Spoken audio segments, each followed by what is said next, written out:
Hello, everybody. This is Joseph P. Farrell with news and views from the Nefarium on Thursday, November 21st, 2024. Before we get to that, we do have a bit of house cleaning and housekeeping to do. Don't forget there is an afternoon vid chat tomorrow on the 61st anniversary of the murder of President John Kennedy.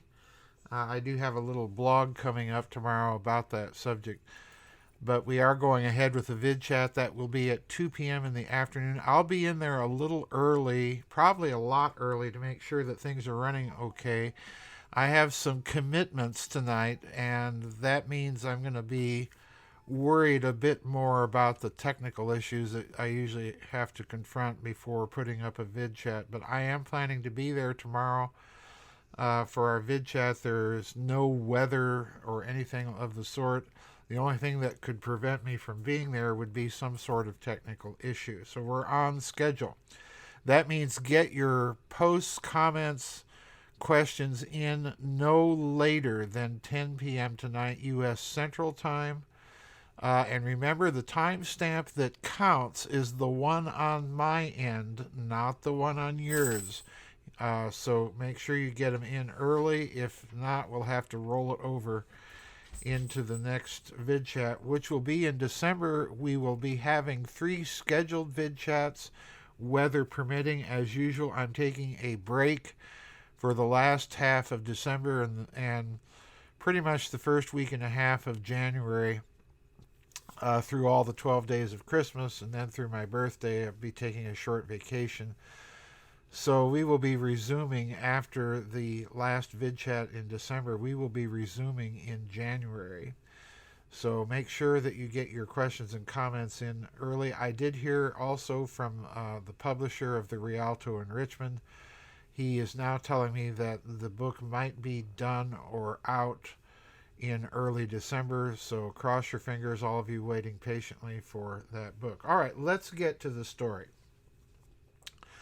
You may have heard by now that a Chinese merchant vessel has been accused or is being retained by the Royal Danish Navy for its possible role in having, again, allegedly sabotaged a communications cable between Germany and Finland, and a cable that is affecting communications to some extent, not a great deal, but to some extent, in Sweden, Denmark, Norway, Germany, Holland, and so on. And this is a very strange story. I have to be honest right up front. I'm not convinced by all of it. There's a lot of holes and things missing in this story, but there's a good article over at Zero Hedge on the story, complete with updates.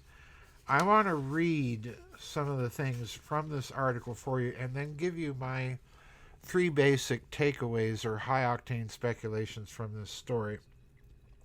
This was incidentally posted just yesterday, November 20th, on Zero Hedge. So the first update is what I'll be concerned with, which appeared at 8 o'clock Eastern Time. And here's what it says, quote, the Finland National Bureau of Investigation stated that based on a preliminary investigation, it has, quote, decided to open a criminal investigation into the damage caused to the sea cable, unquote. Here's the statement. Quote, based on preliminary inquiries, the National Bureau of Investigation has decided to open a criminal investigation into the damage caused to the sea cable between Finland and Germany. The suspected criminal act is currently investigated as aggravated criminal mischief and aggravated interference with communications. The National Bureau of Investigation is conducting an investigation into the damage caused to Cinea's Sea Lion 1 telecoms cable. The decision to open a criminal investigation was made today on Wednesday, the 20th of November, in cooperation with the Office of the Prosecutor General.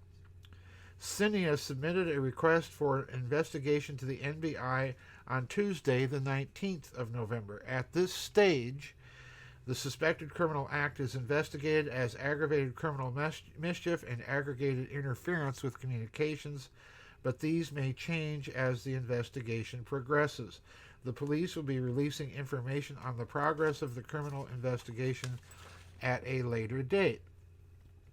Then, a little bit further on, we're told that ex-user Visegrad24 claims that military personnel from the Danish military vessel boarded the Yipeng 3. The Yipeng 3 is the name of the Chinese merchant vessel being detained by the Royal Danish Navy for its possible involvement in this incident. And then we read, quote, Denmark exercised the right under Article 10 of the Submarine Cables Convention. It's been done only once before by the USA in 1959, the ex-user stated. A Danish Navy vessel boarded the Chinese cargo vessel Yiping after it was discovered it had destroyed 2 undersea telecom cables in the Baltic Sea. Then, skipping yet again a little further into this article, quote, and this is where it gets, I think, extremely interesting. This is where I think we see the most indicators that they know something and they're not saying or telling the full story. Quote, the Chinese vessel Yiping 3 has been chased, intercepted, and boarded by Danish Navy vessel Y311 Solofin after the Chinese vessel destroyed 2 undersea telecom cables linking Finland and Germany and Sweden and Lithuania.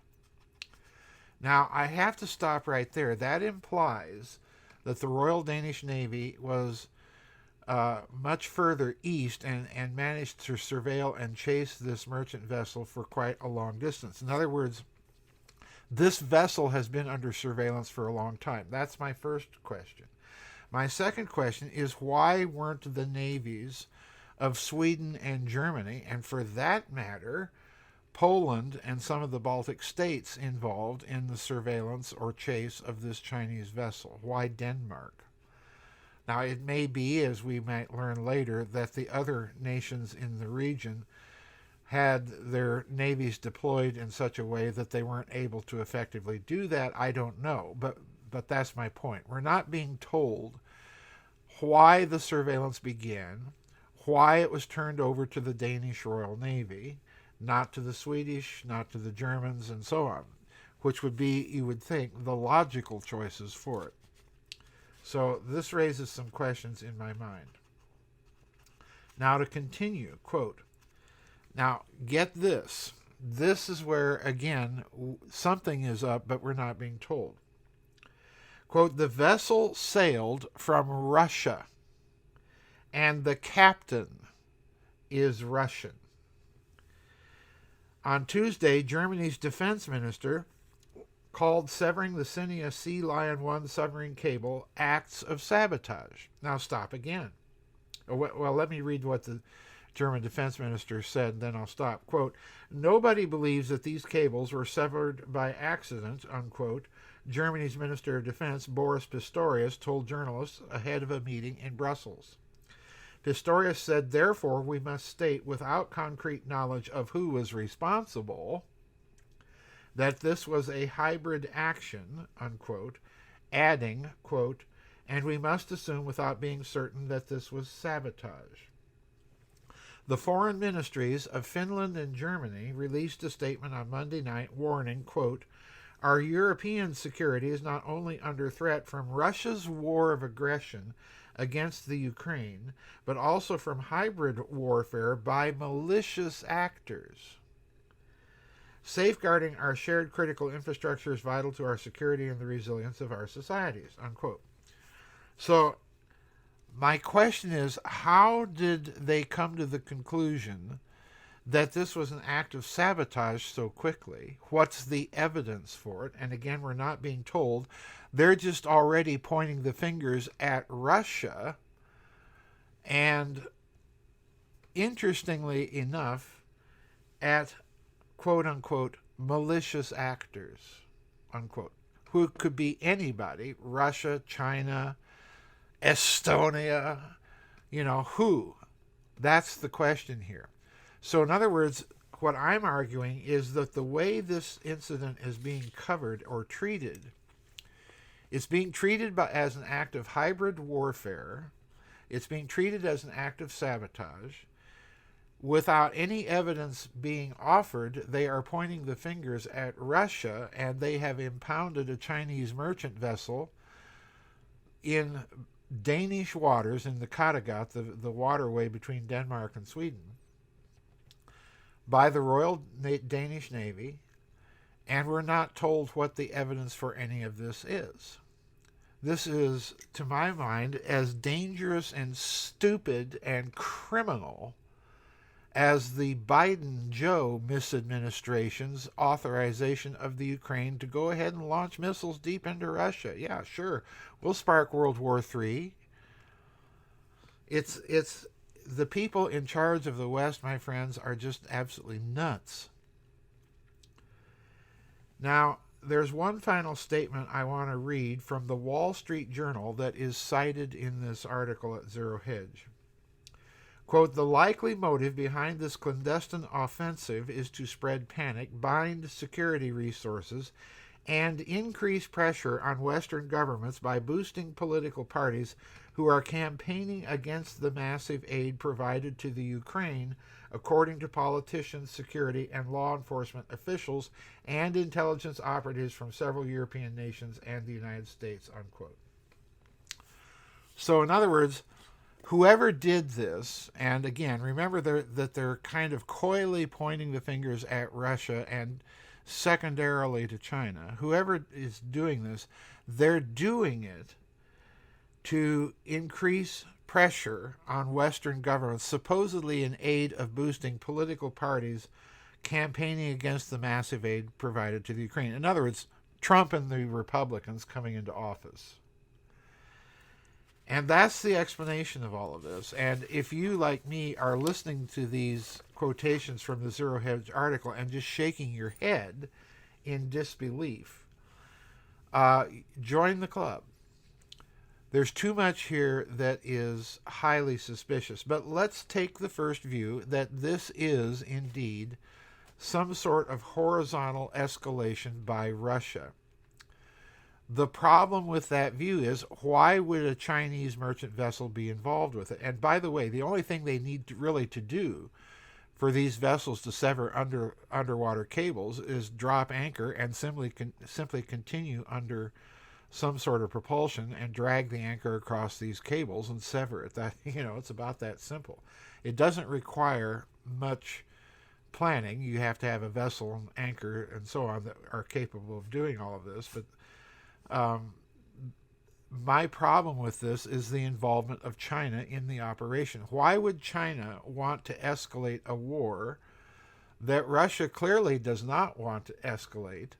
And why would the Russians be involved in escalating incidents and tensions with Europe when they're trying to get to the negotiating table and wind this thing down? That's my first problem. And that's my first counter argument. Why would China be involved? Well, again, they wouldn't. So that leaves us with malicious actors. And here, I think the finger of blame, whatever the involvement of the Chinese vessel may be, we have to conclude that if that vessel can have a Russian captain as a hidden player or a malicious actor on the stage, why can there not be other malicious actors in the crews of that Chinese vessel? And why do we have to assume that the Russian captain may be working for Russia and not some other malicious actor?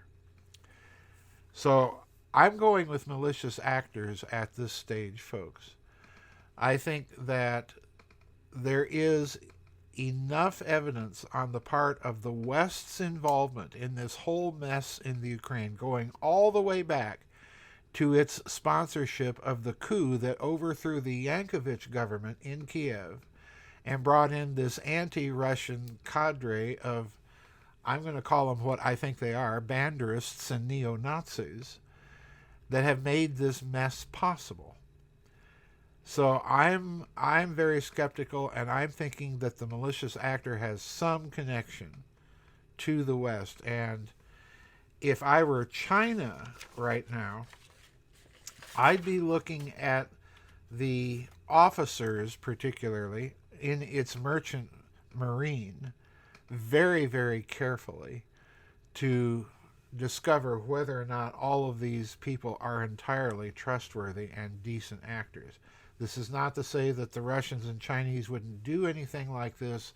They certainly would if it served their interests. My problem is nothing about this, to me at least, seems to serve their interests.